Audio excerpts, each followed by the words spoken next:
combination of words I could put on the back of a postcard. No song that I could sing, but I can try for your heart. And our dreams, and they are made out of real things, like a shoebox of photographs with sepia tone loving. Love is the answer, at least, for most of the questions in my heart, like why are we here and where do we go, and how come it's so hard. It's not always easy, and sometimes life can be deceiving. I'll tell you one thing, it's always better when we're together. It's always better when we're together. Yeah, we'll look at them stars and we're together. Well, it's always better when we're together. Yeah, it's always better when we're together.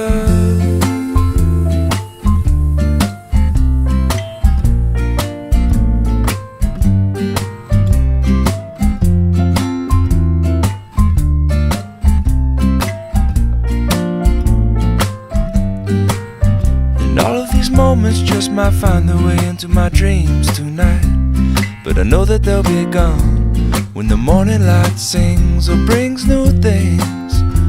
For tomorrow night you see that they'll be gone too. Too many things I have to do, but if all of these dreams might find their way into my day-to-day scene, I'd be under the impression I was somewhere in between, with only two, just me and you. Not so many things we got to do, or places we got to be. We'll sit beneath the mango tree now. Yeah, it's always better when we're together. We're somewhere in between together.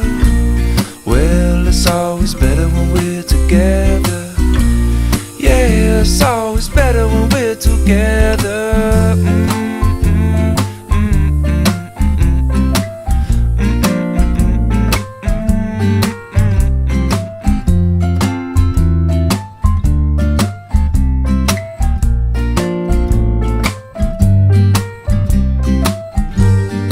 I believe in memories, they look so pretty when I sleep.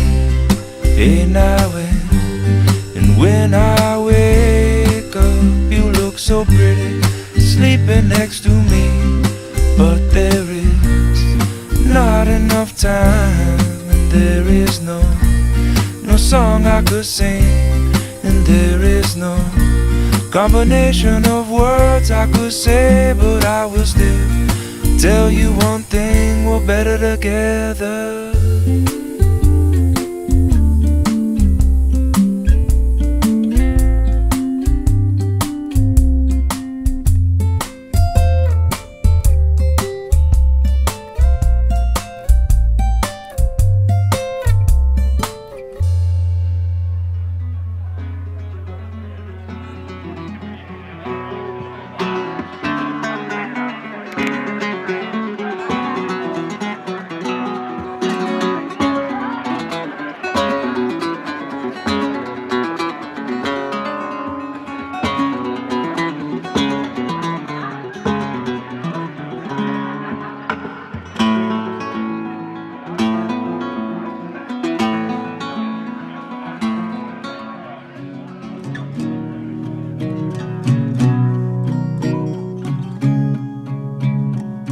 Now you claim to live the quiet life. No more fighting for the cause. I can watch you in the morning light, and I can try to read your thoughts when our boat came on foreign shores.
Hello.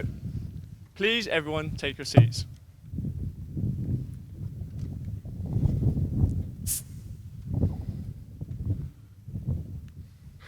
We're here today to celebrate the marriage of Charlie and Saf. Today you are both taking a giant stride into the next chapter of your lives together. Today we celebrate not only the love you share between you both, but also the love between all of us here. To our guests, you are all very important people in Charlie and Saf's life. Assembled from near and far, we feel your love and support, which fills our ceremony with meaning, and is the same love that will create a web of ongoing support for these two throughout their marriage. In this way, you make the ceremony more than just a moment in time between two people. I'd like to now invite TJ up to talk us through the story of Charlie and Saf. Saf and Charlie, or Charlie and Saf. Have you ever noticed they're one of those couples that you can say the names either way round and it still sounds right? I think that's a result of the beautiful, equal and balanced relationship you two have created. So here we are at the start of their next chapter. But where does the whole book start?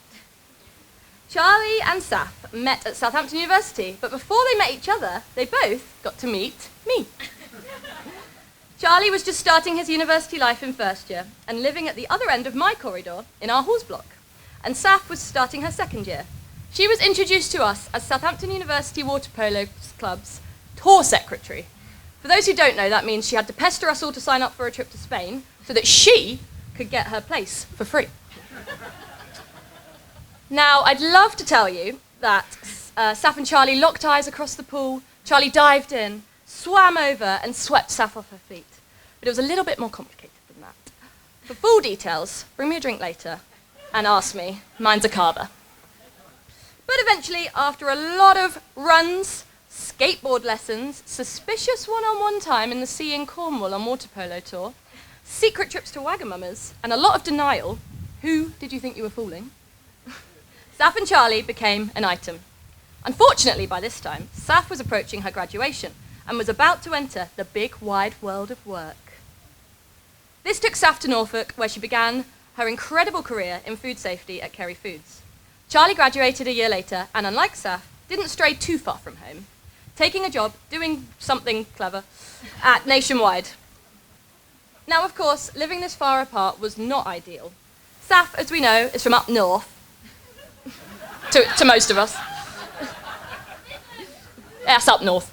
Was working in Norfolk and later moved to Sainsbury's to work in London. And Charlie, born and bred in Bournemouth, was also working in Bournemouth.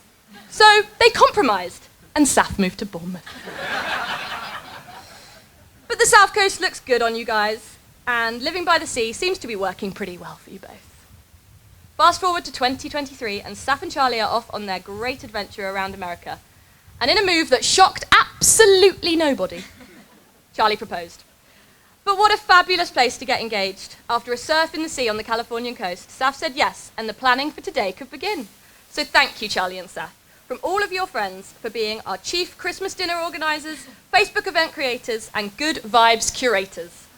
From nothing is going on to this beautiful moment right now, we've loved watching your love grow. And we wish you nothing but happiness for the rest of your story.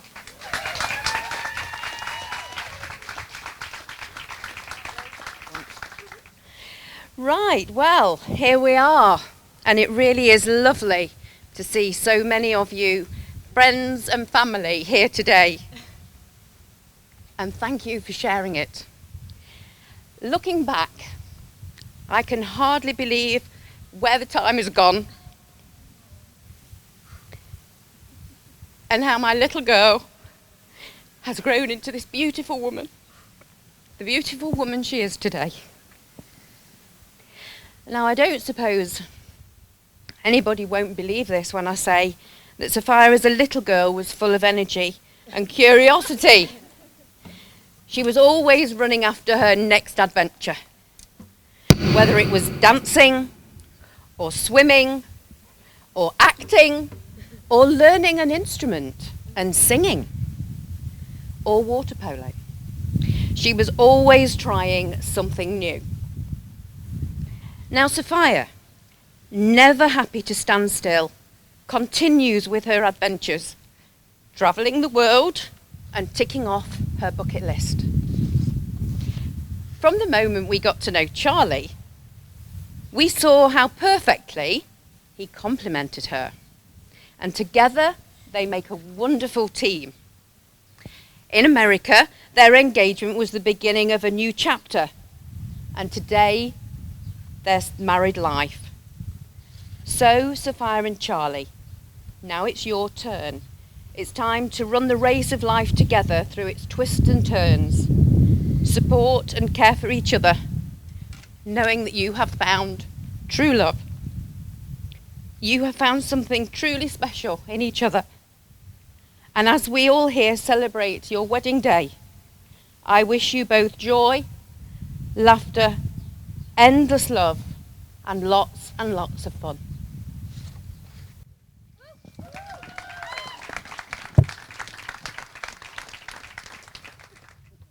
So, now it's time for a few important questions. Are you both ready? Yes. I'll start with Charlie. Are you, Charles Tyler Roberts, free lawfully to marry Sophia Elizabeth Hardiker? And now I'll ask the same question to Saf. Are you, Sophia Elizabeth Hardiker, free lawfully to marry Charles Tyler Roberts? I am. Charlie, will you love and compliment Saf, comfort Saf, in sickness and in health, and be faithful to her as long as you both shall live? I will. Saf, will you love and comfort Charlie in sickness and in health, and be faithful to him as long as you both shall live? I will. Perfecto. Charlie and Saf will now say their promises to one another. I remember back at university, being on a bus back from water polo practice, talking with Anton about this girl from Poland. Sapphire or Sophie, her name was something like that, I wasn't too sure. I was more curious though whether she had a boyfriend or not.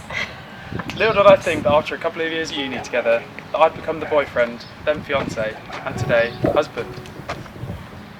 Yeah, thank you. When I proposed, one of the few things I said to you was how that I love that you do stuff with me. And although I should have probably elaborated a bit more than that, the feeling is still the same. I love that I found a person who's not just willing, but embraces joining me in everything that I do.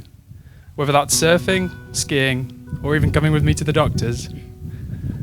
I know that you'll always be by my side through the highs and the lows. I love how motivated you are, achieving your work and... oh, don't start. I love how motivated you are, achieving your work and fitness goals, like becoming head of technical at work and running London Marathon, all at the age of 30. I love how caring and full of affection you are, and how sensitive you can be, like when you used to cry every time you left me to go back to work in Norwich. I love that whether we're travelling the world together, or just having a walk along the beach at home, that we've never run out of things to talk about, and that we're always having fun. I love how confident you are, jumping headfirst into meeting all of my family and friends with ease right from the start, and even willing to spend your 30th birthday on poolside with 13 lads. But most of all, I love that we share the same ambition of wanting to build a life together. So Saf, I promise to love and respect you, to bring laughter to your life, and to make you happy. I promise to keep pushing you to achieve all of your goals. I will always strive to do the best in our relationship and in our life together, today, tomorrow, and forever.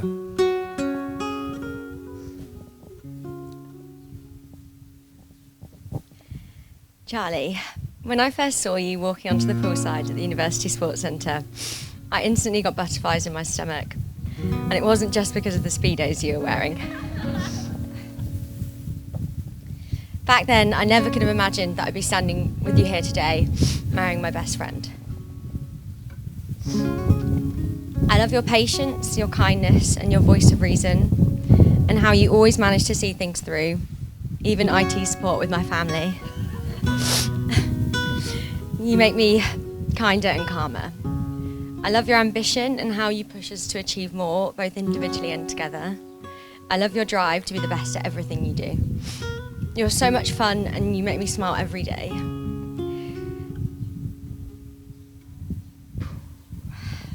I look back on the amazing journey we've had so far, from learning new skills in the mountains in Chamonix, surfing the waves in Hawaii together, and I love the life that we've built together. And I know we have so much more to come. I promise to love and respect you, bring laughter to your life, and make you happy. I promise to continue to travel the world with you, be your #1 fan, on and off poolside, and I promise to stand by your side, supporting you to overcome your fears and achieve all your dreams. I stand here in front of you today, butterflies in my stomach, just like the first day I saw you. But this time filled with the excitement and knowledge that I've found my person. I can't wait to see what the future holds, but I know it's going to be amazing because I've got you.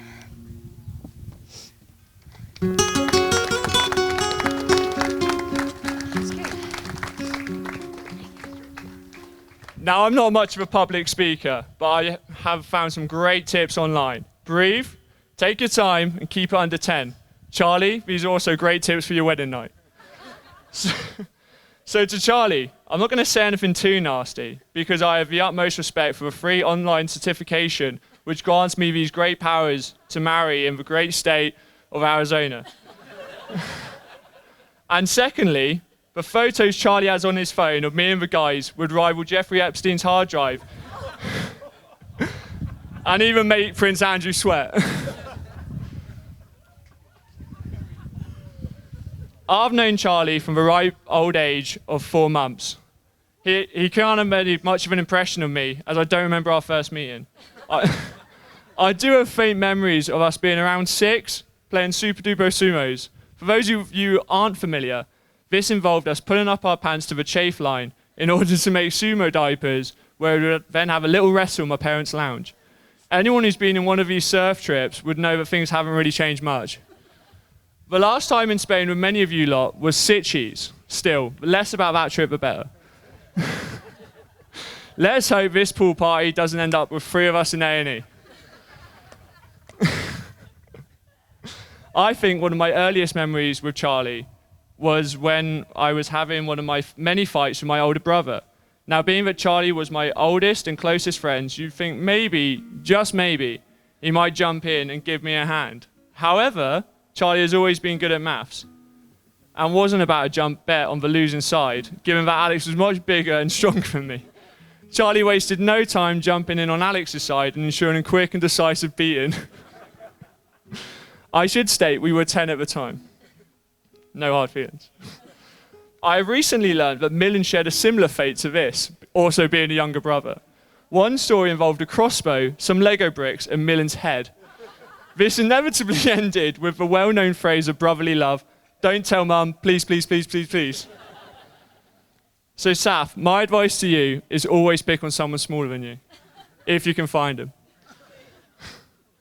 Over time, we grew up, but not apart. I went to Plymouth University, Charlie went to Southampton, where he would study maths and become captain of the water polo team. This is where he would meet Saf. I guess that extra large cup he used for water polo did the trick. As well as my best friend, Charlie's also been officially my boss. When I was applying for jobs at BCP Council, all I had on my CV was Senior Media Distribution Manager, otherwise known as a paperboy. To boost my application, Charlie appointed me Head of Sales and Marketing at Surf Life UK.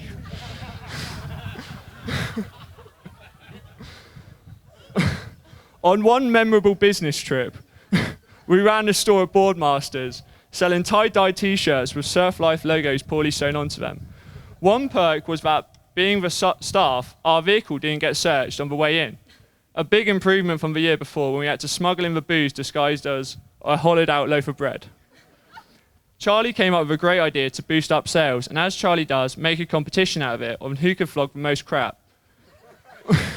We managed to make enough money to cover the cost of the fish and chips and the drive home, although we didn't have enough money to get any drinks.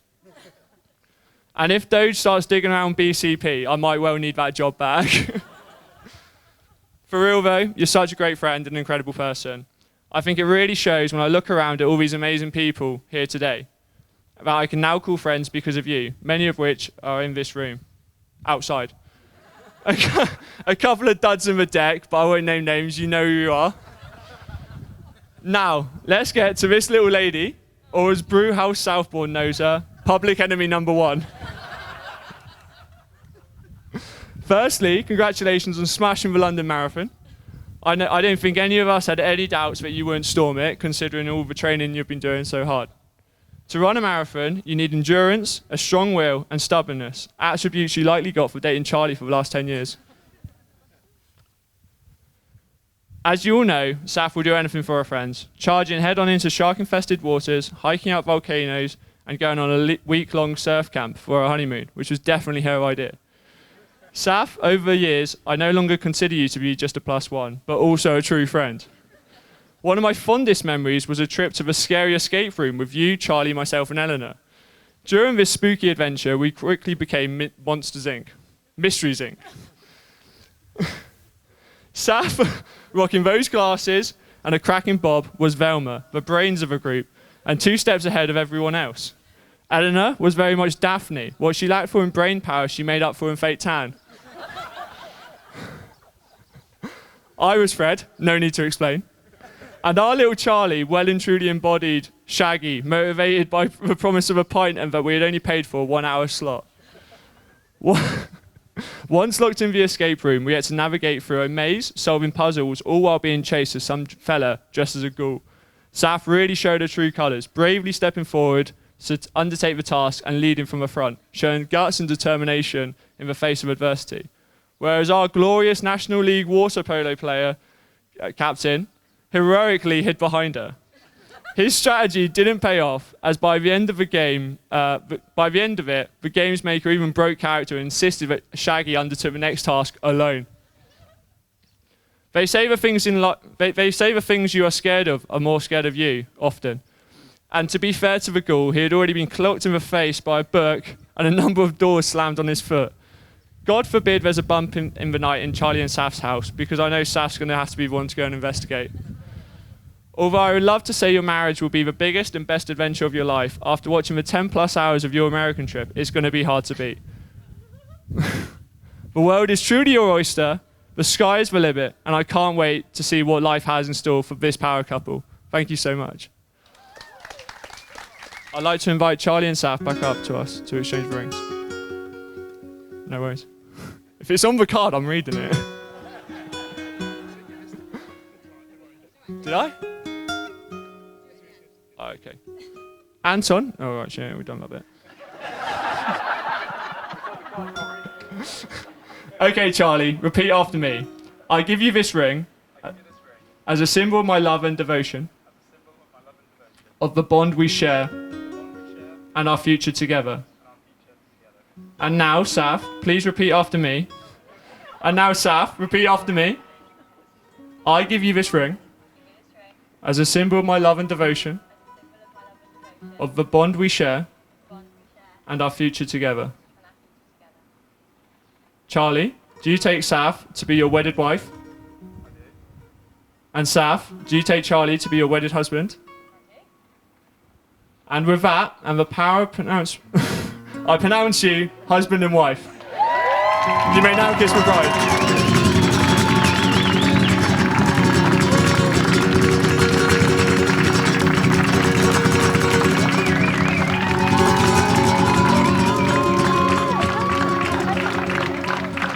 Please everybody stand for Mr. and Mrs. Roberts. Oh, we got petals for you all.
Thank you so much for being here. On behalf of our family, I wanted to welcome you all to the beautiful sunny Spain and obviously this beautiful weekend celebrating Sofia and Charlie. For those of you who don't know me, I'm Gemma. I'm Sofia's older sister, and I'm going to be acting as the MC this afternoon. So I'll try and keep things moving. I won't try and be too funny or anything. I'll just, get stuff done. Get stuff done. I can't quite believe that my little sister is a married woman.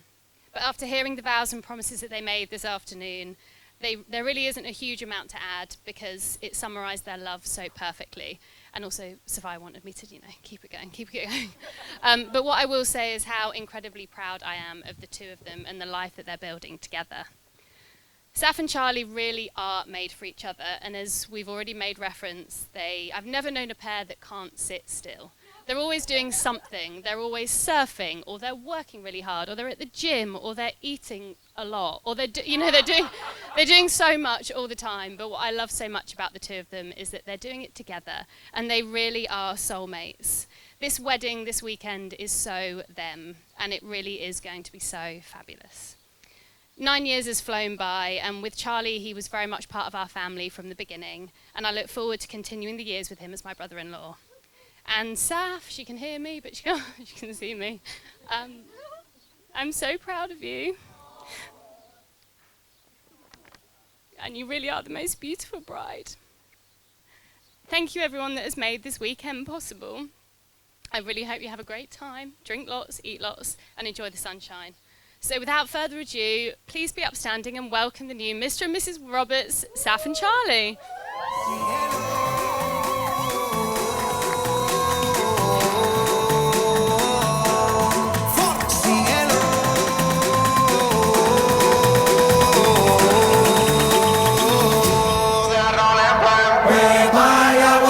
Seca, todo el mundo en pastilla en la discoteca. Pepa y agua para la seca, todo el mundo en pastilla en la discoteca.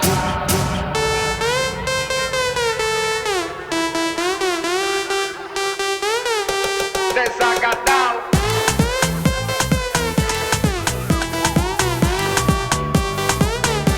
Empastillado.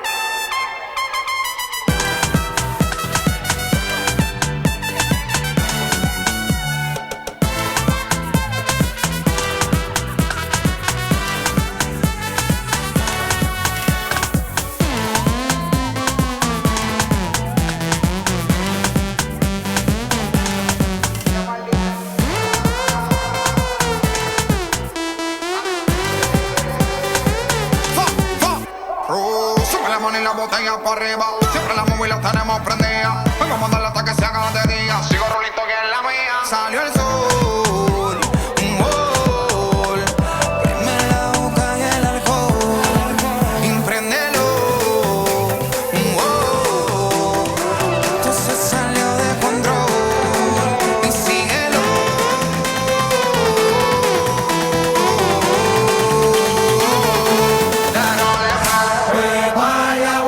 Seca, todo el mundo en pastilla en la discoteca. Beba y agua para la seca, todo el mundo en pastilla en la discoteca. Empastillado.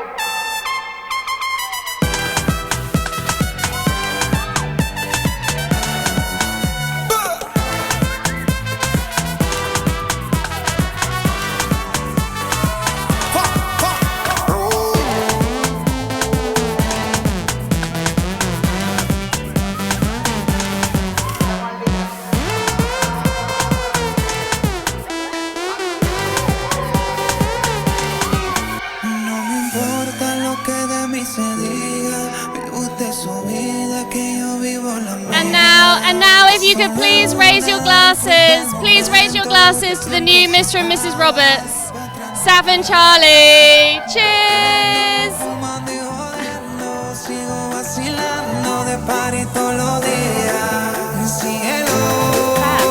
And now, before we eat, I'm going to hand you over to my dad, to the father of the bride, Iain.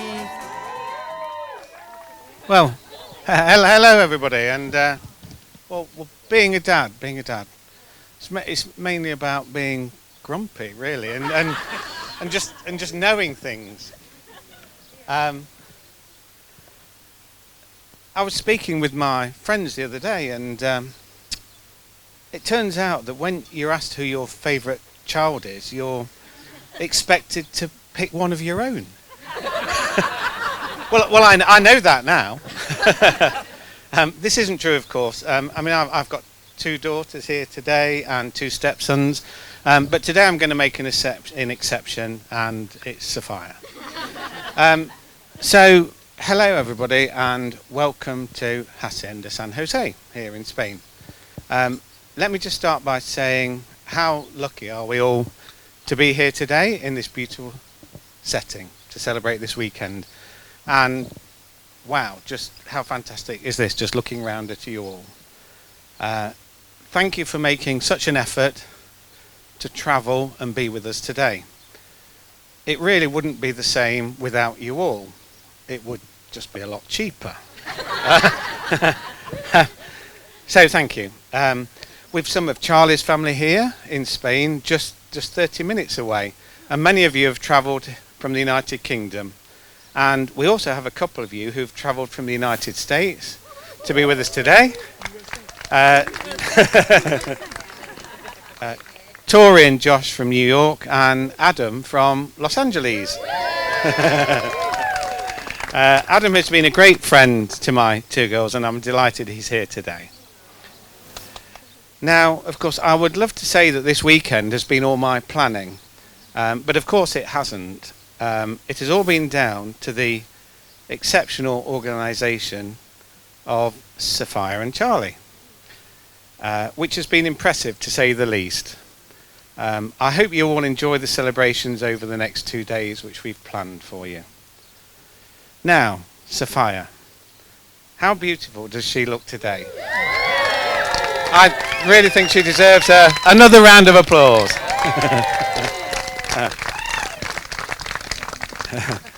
This is your day. Enjoy every moment, because it is all for you.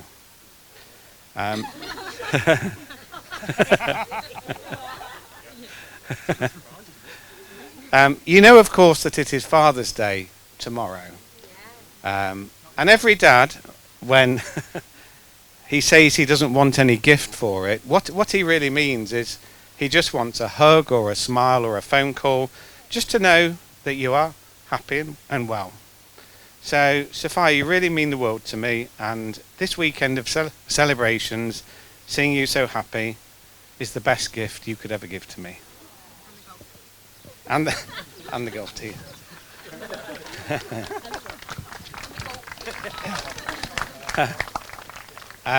So, Sofia, you've really been a little firecracker ever since the day you were born, full of energy and zest for life. You've always brightened up our lives. You never did remember to turn off any lights at home. Your enthusiasm to learn and to study and to take advantage of every opportunity we have given you, whether it be education, sport, dancing, swimming, water polo, has been great to witness as a parent. Although I'm not sure you achieved a great deal at Southampton University in your first year, where, as far as I could see, apart from learning how to party hard and spend your allowance, all you had to show from it after a year was a giant sombrero. But you did lay down the foundations in your life by actively playing in the university water polo team where you would meet Charlie.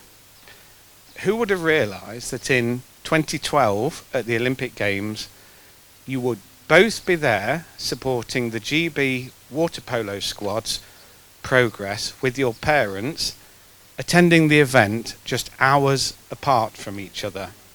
Surely a prelude of what was to come in your lives. I've seen you grow into a beautiful and confident young woman, continually impressing me with your passion for life, travel, and the work that you do very successfully. Yeah. You got it. Yeah. Your can-do attitude to life is impressive, and your vast network of close friends here today just confirms your positive influence and beneficial contribution you are making in the world today. I'm so proud of who you have become. Now, every father is always apprehensive about the guy who starts to date his daughter. It's usually the time when you remember to renew your shotgun license.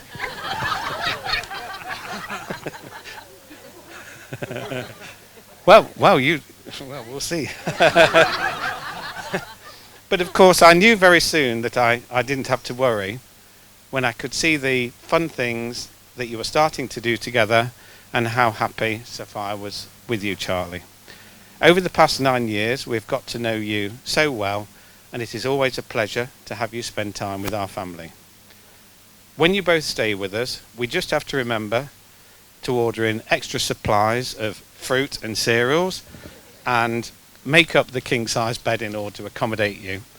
And your IT support for some of our family members has become invaluable, naturally. Now, although you barely seem to put a foot wrong, at this point, I just must apologise to those of you who may have noticed your names on the table plan over there are overstickers due to spelling mistakes. Charlie, I think at some point your wife told you that you had one job to do, to read and proof check the table plan, which somehow you omitted to do. So a word of advice in your marriage, listen to your wife and everything will be good. And of course the secret to a perfect marriage is to treat your wife like you did on your first date. So after dinner tonight, remember to drop off Sophia at her mother's house before midnight.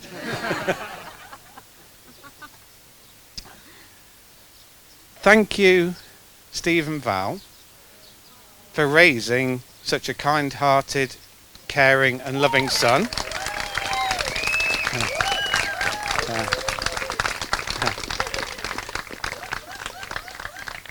Who I know will love and care for Sophia unreservedly.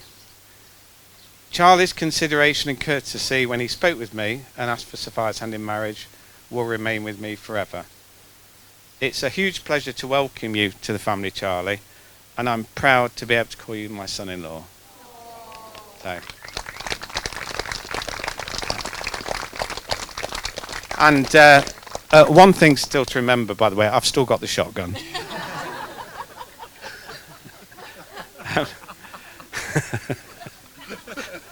Popular at this end of the table. Sophia, I know I speak on behalf of myself and my wife Kirsten and your mother Karen and her husband Suki, who have all supported your journey, where we all want to wish you so much happiness and joy in your future life with Charlie to the absolute fullest. Put your love for each other first, and remember that whatever the ups and downs, your love and commitment will get you over any hurdles on the way. If you ever feel all is lost and there's no hope left, just remember the lobsters in the tank at the Titanic restaurant. You'll get there. So this is your day, Sophia. So everyone, if you can please charge your glasses and stand as I raise a toast to my daughter Sophia, your bride, to Sophia. Sophia. Thank you. Yeah, please be seated. I'm sure dinner is going to be served.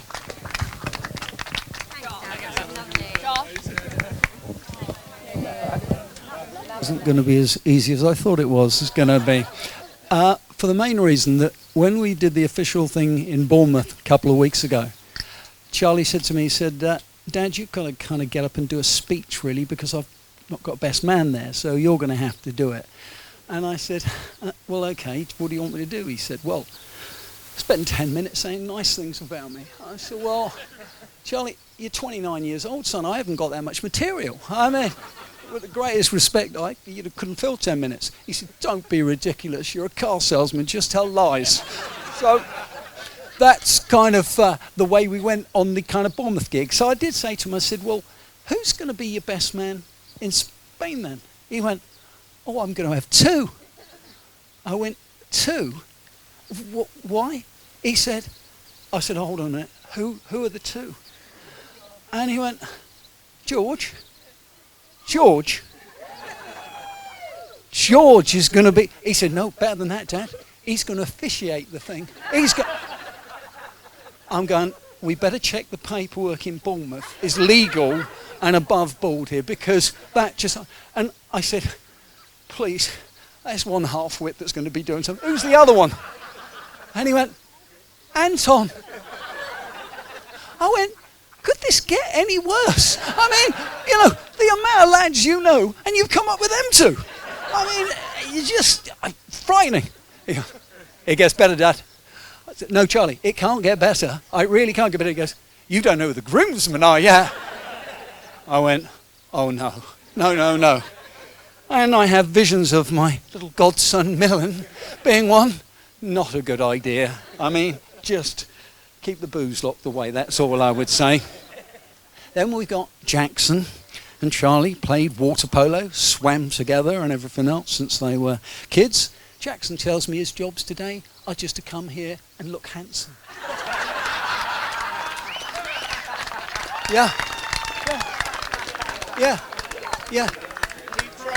Yeah, one job and you failed, son. I mean, that's all I can say. One job and you failed.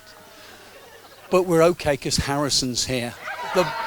Thankfully, the bright one's here, the journalist's here.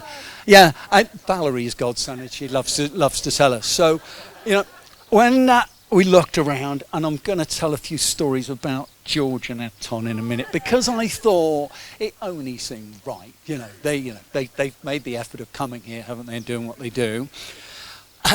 George, we took him away on a cruise many years ago. I get him on, I go, George, this is a ship. People fall off the side of ships. You've got to keep this together. Don't go being wild, George. Don't do anything. It's all very difficult. No problem. I've literally not put the bag in the room on the cabin. Charlie goes, yeah, Dad, yeah, we're going to need to get a doctor. Well, George has cut his leg open. I said, but we haven't left port yet. We're still here. He went, yeah, I know. And then you see George, sorry. I thought, yeah, this is just a great start.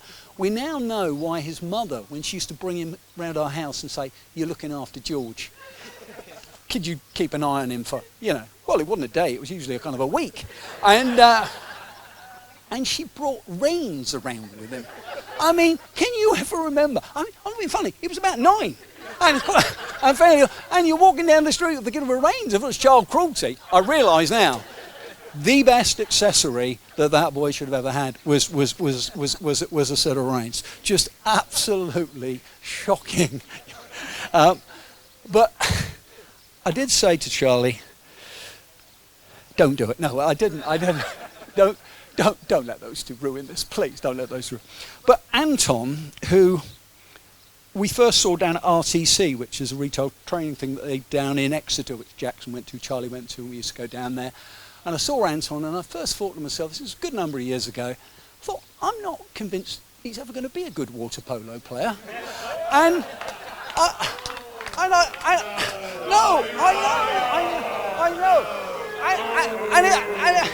And it genuinely is no shock to me that he still isn't a good water polo player. I mean, that's the simple truth. But a more politer, nice, well-spoken young man you've never met. So I was coming back with Charlie from a water polo tournament, hands-free on the phone, on the car, and it's, hello, Charlie, how are you? Are you okay? And I thought it was very polite. He said, are you coming anywhere near Southampton? And Charlie went, well, yeah, my dad's just going to drop me back. He said, I wondered if you could pop and pick me up. And Charlie said, well, it's probably not that convenient, Anton. He said, why? He said, oh, I think I've just cut my finger off. making something, and we obviously then have to trounce him down to A&E. So these two are somewhat accident prone, as you can possibly guess. So pool parties tomorrow and various things like that are going to be a little difficult. They had digs in Southampton, and to say this place wasn't pleasant is an understatement. It's the sort of thing when your feet are sticking to the carpet when you walk in the place, thinking, my God, no, this is... And Barry said, have you looked over the place? Barry said, I didn't want to go past the hallway. It's rancid, this place. To be told by Charlie a week later, oh, Anton caught the rat. I said, what? He said, oh, yeah. He caught the rat. He threw it against... And I thought, nothing could get worse than this. The fact that Anton has catched the rat in the home that they were residing in for a year. Fair to say, we never went back there again. Now, Anton recently got married. Yeah, can't say I wasn't shocked. And on the stag trip, so they decide to get Anton a brand new swimming costume.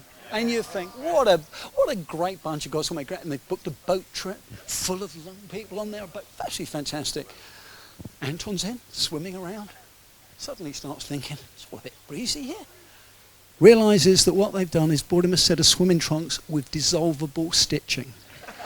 So Anton, by this stage, has now got the piece of string around his waist and nothing else. A boatload of people who don't know him, never met him before. At that point, he's going, boys, throw me something. Do you think they threw him anything to save his embarrassment? By this stage, they roped everybody in that was on the show. Anton clambers out. Let's put it this way. When they saw what he had down there, he got no other proposals of marriage. Let's put it that way.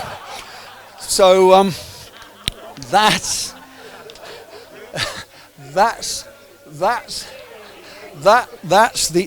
these two boys that you've got that are now going to be the joint best man. Charlie, I'm gonna keep it fairly brief on Charlie because Valerie said to me, she said, Charlie, where do you think he got his looks from? I said, well, it certainly wasn't me, Valerie, but it was. He does look like a young version of your dad. And she went, yeah, he does actually. He does look a lot like my dad. She said, where did he get his brains from then?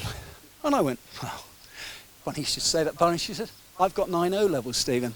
And I said, hold on a minute, Valerie. CSE grade 2 in metalworks. Don't get dished out like confetti, you know. You wanna catch yourself on here. And that's before I go to my Duke of Edinburgh Bronze Personal Survival Award.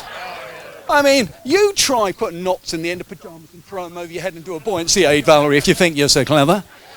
And she said, oh, next it'll be your cycling proficiency test certificate. I went, no, hold on a minute. Russell Gallivan's got an awards with certificates on it.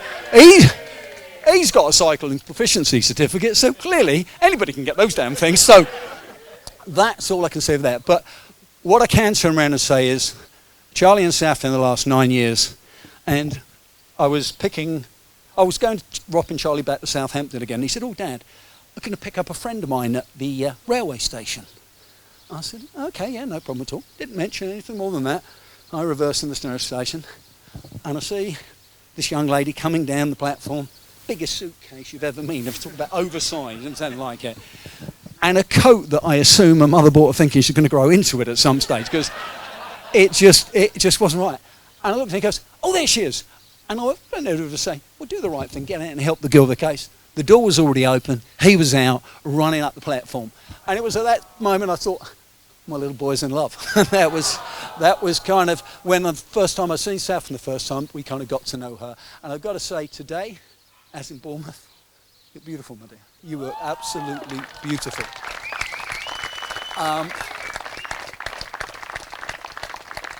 The new thing I think today, which I really appreciate, is the procession of bridesmaids. You all went down one at a time, girls. Was fantastic. I've never seen that at a wedding before, and that really did work. I see the drones. I thought it was Hello Magazine. But Charlie sold them the rights to see if he was going to get a few decent pictures, because, ladies, You really have turned it on today. You look stunning, all of you. Absolutely fantastic. These boys are punching above their weight. That's all that's all I would tell you. So I didn't want to take a lot of time and a lot of everything else. I've still been trying to. I'm still trying to work out the lobster story, if I'm being honest, because I could see a few of us were struggling with that one. But Suzanne, always best to go. Why? Why would they be happy? No, it sank in water. They're lobsters. Still not going there with that one. So it is what it is. Very final story on my lovely little godson here. And great to see when Charlie says about Saf skiing, Saf running, Saf doing everything, which is fantastic. And she did do the London Marathon with Harrison this year. Perishable heat. Fantastic achievement. Just put this in context. He did a 100-mile ultra run last weekend in 32 hours. So the London Marathon thing was fun. But the best of it was, and I could tell where Saf's competitive spirit was, she said, "You did the London Marathon once, Steve, didn't you?" I was, yeah. It was a good number of years ago, but yeah, I was about 40, I think. What time did you do it in? Oh, I don't know. It was roughly 4:09 and 57 seconds. And we then go to watch her running. I'm at Tower Bridge, and I see the pacemaker for 4 hours. And she is glued to the fella like that. I think, oh, I know where this is going. This girl's going to beat my... I just can see where this is going. But thankfully, the weather got to her, and she didn't... She didn't quite... I felt bad for her, obviously. I really did, as you can imagine. But I think the union of the two of them, they are actually made for each other. They just work together, they work things through, and I know they'll have the support of the friends, the family, all of you guys and everything here today. I look around and I see boys they swam with from years and years ago, boys they played water polo with. I see the Southampton guys who very kindly took in Jackson and Charlie at 14 years of age, let them play for the men's team.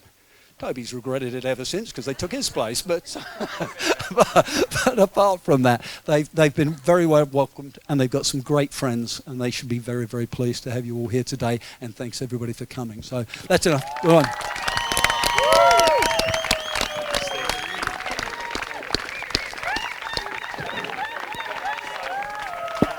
Oh, thank you very much, Steve. That was great. Okay, so is everyone having a good time? Have we all had a drink? We all up for a laugh? At his expense? Yeah, so Charlie and Saf first got engaged in California. And I've got to admit, I wasn't actually expecting to be stood up here at all because it was just before they were heading to Vegas. So we all thought they were going to get hitched by an Elvis impersonator in Sid City. But I'm very glad to say they got George to do it. And what a fantastic job he's done, don't we think? Now, I'm not going to lie, I'm a little bit nervous. So, like any true professional, I've been over at the bar for some Dutch courage. Only issue is, after a few drinks, I tend to start thinking that it's all about me and that I'm the main event. A little bit like Charlie during his water polo pep talks. Anyway, so for those of you who don't know me, I'm Anton, and I first met Charlie in the regional water polo training centre in Devon in our early teens. We didn't know it then, but this was the start of a bromance that would take us through uni and blossom into something truly special, and I couldn't be more honoured to be stood up here as best man today.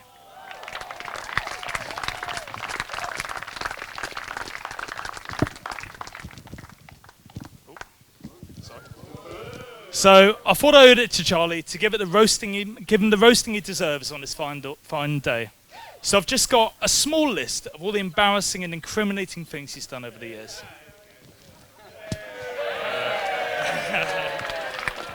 Okay, so where do we start? No. So instead, I wanted to mix it up a bit and start by getting everyone involved. So we're just going to have a little quiz to see how well we all know our handsome groom. Number 1. Charlie once mistook a dishwasher for what? Any ideas? Yes, yeah.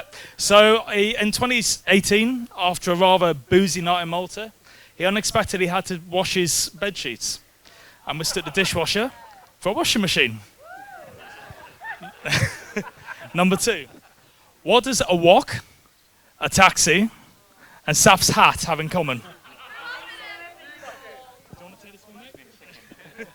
Yeah, that's a clip from a few of you. Yeah, he's thrown up on all of them. There he is. And finally, Charlie lost what in his second year of uni? No, guys, of course not. Crikey. No, he lost his appetite for meat, and he briefly became a vegan. And just like any vegan, he made it his life's mission to tell every single person he met from then on.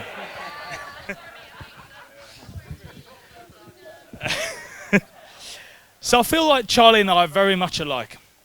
Firstly, we're both only children. Although you may have guessed that, given Charlie's spectacular ability to always get his own way. We both love to travel and those spontaneous trips abroad. 2025 has been quite a busy year for me, with 7 trips overseas, 5 of which are with him. We've had some cracking trips over the years, and one of these memories begun in a pub, 6 G&Ts deep, when we decided that booking some non-refundable Eurostar tickets to Bruges during a global pandemic was a great idea. And finally, water polo is obviously a massive part of both of our lives. And after 15 years of playing together, we've become rather accustomed to seeing each other in Speedos. And I got to admit, at this point, I think I know his arse better than my own. Now, one of Charlie's best qualities is his ability to get all the boys together. And by this, I am of course referring to our infamous surf trips. This all started when Charlie came to view Exeter Uni and stayed at my house in Devon. After establishing that the grueling 2-hour car journey was just too far from Val and Steve, we drove up to North Devon with 1 tent, 2 surfboards, and about 12 bottles of Lamborghini. And that was the start of it. Over time, these trips have got bigger and better, and I can still see us in 30 years' time, still getting thrown out of sailors in a Rick and Morty onesie. I should also mention another of Charlie's more ominous traits. Ooh. His Jedi-like levels of persuasion. Let me give you a couple of examples. Oh, the Anton I know would definitely get that tattoo. Oh, George, those 5 tequilas, that's got your name on it. Oh, Jackson, you can definitely ski down that black run, mate, easy. We've all been there, and we've all fallen for it. But when you turn the tables and say, yes, Charles, that's a fantastic idea. We should both get the tattoo. The answer is always the same. Oh, no, it's not for me, not for me. Somehow, Charlie's mind tricks always seem to work. And before you ask, I did indeed get the tattoo. However, despite all of this, Charlie is also one of the most selfless people I know. But somehow, he always manages to spin things to his advantage. One moment that really sticks out is during uni, right in the middle of our exam season, I dislocated my finger in a water polo training session. Now, with his upcoming finals, Charlie hadn't exactly been keen to turn up that day. But given he was team captain and that he was actually running the session, he didn't really have a choice. But when a mate was in trouble, he didn't think twice. He bundled me into his car, drove me to A&E, and sat with me for 3 hours in revision note and laptop in hand. Whether it was pure selflessness, a genius way to dodge training, or a little bit of both, we'll never know. But the point is, when you need him, he's always there. No questions asked.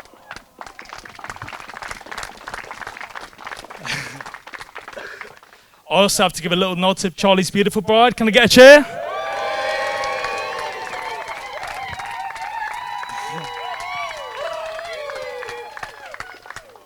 A lot of you may not know this, but I actually met Saf 4 months before Charlie. Yeah. I know. Well, I say met. Heard is probably a more accurate description of our first encounter. In Saf's first year during the uni, she and the water polo team were on Devon playing my local club at the time. And all I could hear from the pool was a distinctive shriek coming from the stands. Well, it turns out this little pocket rocket is someone I'd end up getting very close to. And I couldn't be more thrilled to be stood up here 11 years later. Saf, we've had some great times, and despite the fact we've been described as bickering like a pair of siblings, I couldn't be happier for the both of you. I also wanted to give a little shout out to Charlie's parents, Val and Steve. Where are you guys? So I first met Val when Charlie returned the favour of allowing me to stay in Devon whilst I viewed Southampton Uni. Well, sorry, in Bournemouth, in their house in Bournemouth, sorry. Well, I say house. I think 5-star hotel is more appropriate given Val's spectacular hospitality. So this included a wake-up call, a 3-course breakfast that I didn't even know was a thing, and driving into Bournemouth at 11 p.m. with a spare pair of shoes whilst I was kicked out of Cameo for wearing trainers.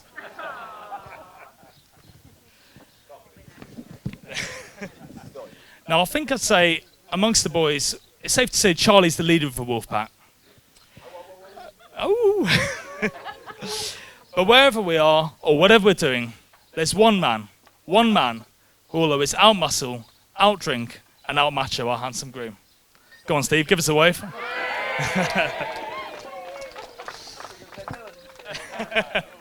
It's clear to see where Charlie gets his adventurous streak from, as well as his uncanny ability to neck a Guinness. Steve, we've had some great laughs over the years, and I can't wait till our next paddle trip to watch you consistently stack it off the board. You guys have both raised an amazing son, and I can only imagine how proud of him you are today. So, back to Charlie. As part of my best man duties, I also had the honour of organising Charlie's stag do. Unfortunately, I'm sworn to secrecy, because as we all know, what happens in Tenerife? However, one thing I can divulge is that the second night ended very prematurely indeed. I won't go into details, but a little summary involved 3 litres of beer, some very good-natured restaurant staff, and some first aid from a registered nurse. And he is here. Give us a wave. So, in summary, we've come a long way from our first Lambrini-filled surf trip. And I can honestly say, I've never known anyone like Charlie. He's the social magnet that brings everyone together. He always has a smile on his face, and he'd drop anything for anyone if we were ever in need. As I said earlier, I don't have any siblings of my own, but you really are the brother I've never had.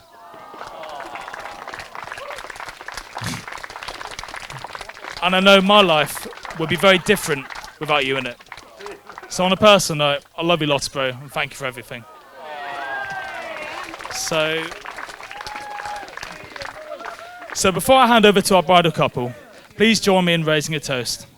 You guys are the perfect match, the perfect couple, and I know you'll have a perfect marriage together. To Charlie and Saf, cheers!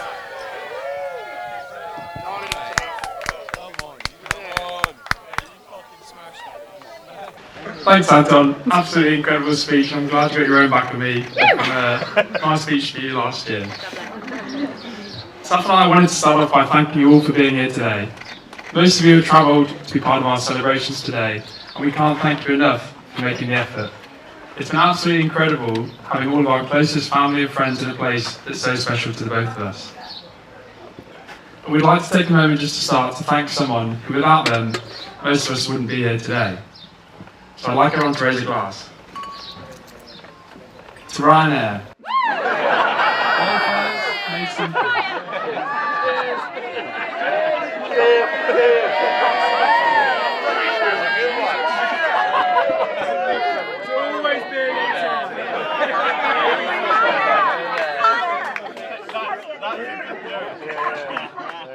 What about Wizz Air? Yeah, Wizz Air. Reed and Kim on Wizz Air. So we'd especially like to thank our parents for always supporting us. You all mean so much to us, and we wouldn't be the people we are today without you.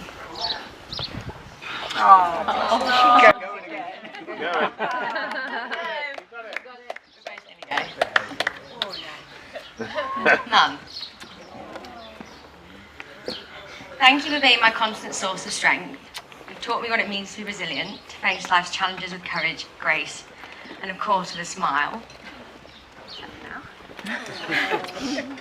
You've always reminded me that no matter how tough things get, there's always light to be found. Just think of everyone next to that. Sounded like Sanger.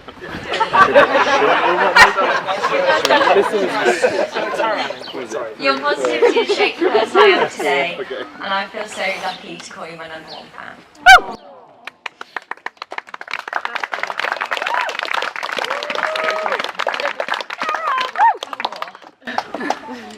Dad, thank you for always being there, for your quiet strength and your unwavering support.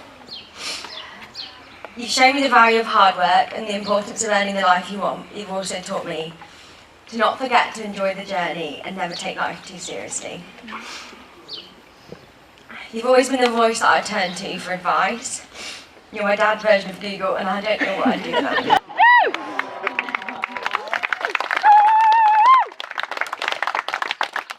Suki and Kirsten, my step-parents. I know people often joke about blended families being complicated, but I'm really incredibly lucky. Not just because I get double the Christmas present. Because I do. But no, seriously, because I've received so much more love and support. Thank you for loving my mum and dad the way you both do. It means the world to me to see them both happy.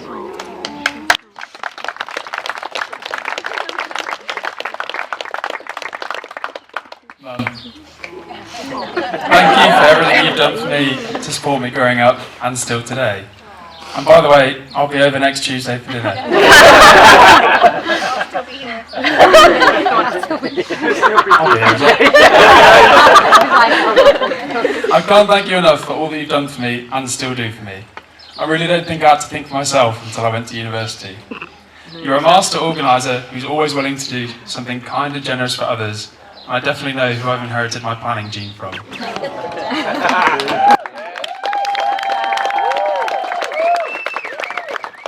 more than that, you've shown me what it means to love unconditionally, to show up for the people you care about, and to always find a way to make things work.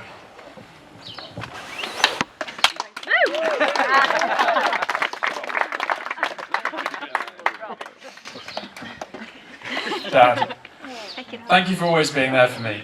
Whether driving me up and down the country for some water polo tournament, taking me to swim practice at 7 a.m, or persisting with taking me skiing, even though I used to hate it. I know you've always put me first and prioritised my interests, or maybe not that last one at the time. But looking back at all those early mornings, long drives, and slightly traumatic ski trips, I knew it wasn't just about the activity. It was about showing me that life is about showing up, committing fully, and making the most of every opportunity. You've taught me the value of working hard, but just as importantly, you've shown me how vital it is to make time for joy, adventure, and the things that make life fun. That balance is always something that I'll carry with me.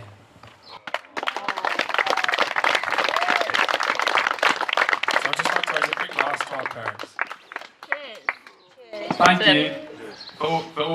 Thank you to all of you for showing us, through your own relationships, what a loving, respectful, and joyful marriage looks like. Cheers, everyone.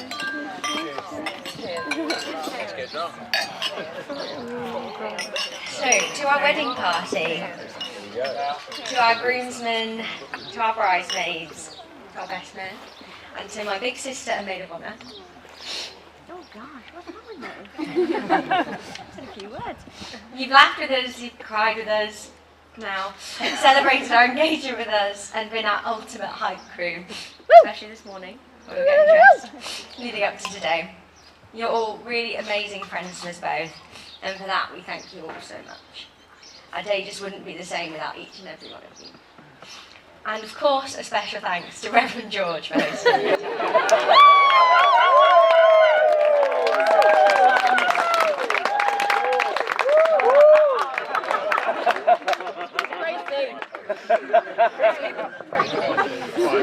So, we hope you've all been enjoying today as much as we have, and are all ready to party the night away with us. They do need to get in the tank for tomorrow's Pie pool party.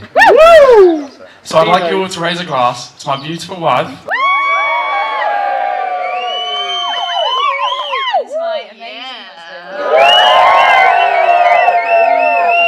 And all of you here today. us, and we can't wait to continue celebrating with you all over this weekend. Thank you.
Let's have it, Mrs. and Mr. Roberts. Let's go.